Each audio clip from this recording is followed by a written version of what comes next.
कैसे हो दोस्तों आप सब।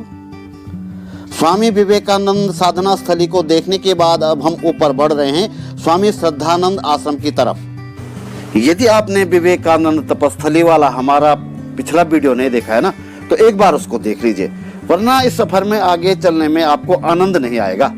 इस ब्रिज के बारे में तो मैंने आपको बता ही दिया था, और इसी से लगता है स्वामी श्रद्धानंद आश्रम। यहाँ के लोग इसे बंगाली आश्रम कहते हैं। हम इस आश्रम में अंदर जाएंगे, लेकिन फोटो वीडियो नहीं कर पाएंगे क्योंकि अंदर इसकी पूरी तरह से मनाही है। दरअसल इस आश्रम को लेके कोर्ट में एक वाद चल रहा है।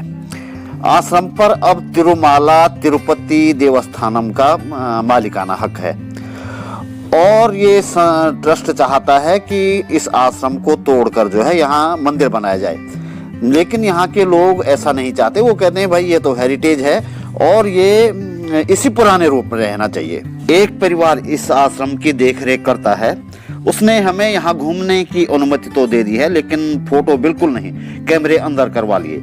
लेकिन यहाँ खड़े होकर सामने की ये वीडियो बनाने की इजाजत हमें मिल गई है, और फिर हमने ये फोटो भी यहाँ पे खींच लिया है।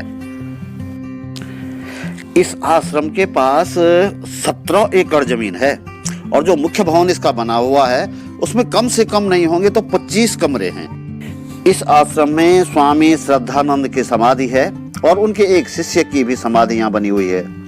कुछ छोटी छोटी समाधियां हैं, और बताया गया है कि ये सतियों की समाधियां हैं।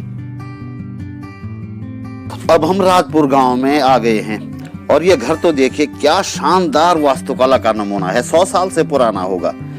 और ऐसे कई घर ना इस गांव में दिखाई दिए हमें। ये घर बेशक खंडहर हो चुका है, लेकिन खंडहर बता रहे हैं कि इमारत कभी बुलंद थी।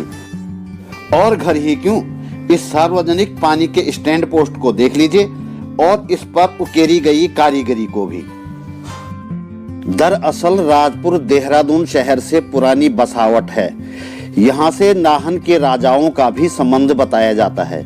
यहाँ जो मकान, जो पुराने खंडहर और जो दूसरी चीजें नजर आती हैं, उससे पता चलता है कि ये कभी वैभवशाली कस्बा था। राजपुर गांव से लगता ये है Christian retreat and study centre, और ये सामने जो दिख रहा है ये है गांधी वृक्ष। चलिए पास से इस वृक्ष को देखते हैं। यहाँ लगे शिलापट के अनुसार इस वृक्ष का रोपण महात्मा गांधी ने केशव देव शास्त्री जी की याद में किया था। केशव देव शास्त्री एक स्वतंत्रता सेनानी थे। अच्छा, यहाँ का एक नाम जो है ना, कांच घर भी है। बताते हैं कि अंग्रेजों ने यहाँ पर बोतल बनाने का एक कारखाना लगाया था, और कुछ समय इस जगह पे मानव भारती नाम का स्कूल भी चला। अच्छा बताना, ये जो स्क्रीन पे दिख रहा है ये क्या है? बिल्कुल ठीक, ये भारत का नक्शा है, और ये 3D नक्शा रहा होगा कभी, शायद मानव भारती स्कूल के जमाने का। अब सिर्फ इसके अवशेष हैं। राजपुर गांव से थोड़ी सी चढ़ाई चढ़ के ऊपर अंबिका मंदिर है, अब हम वहीं जा रहे हैं। नौटियाल जी पहले भी यहाँ आए हुए हैं। वे मुझे बता रहे हैं कि इस गांव में विजयदशमी के दिन एक बड़ा मेला जुटता है, और इस मेले की व्यवस्था आज भी गुरु राम राय दरबार की तरफ से की जाती है।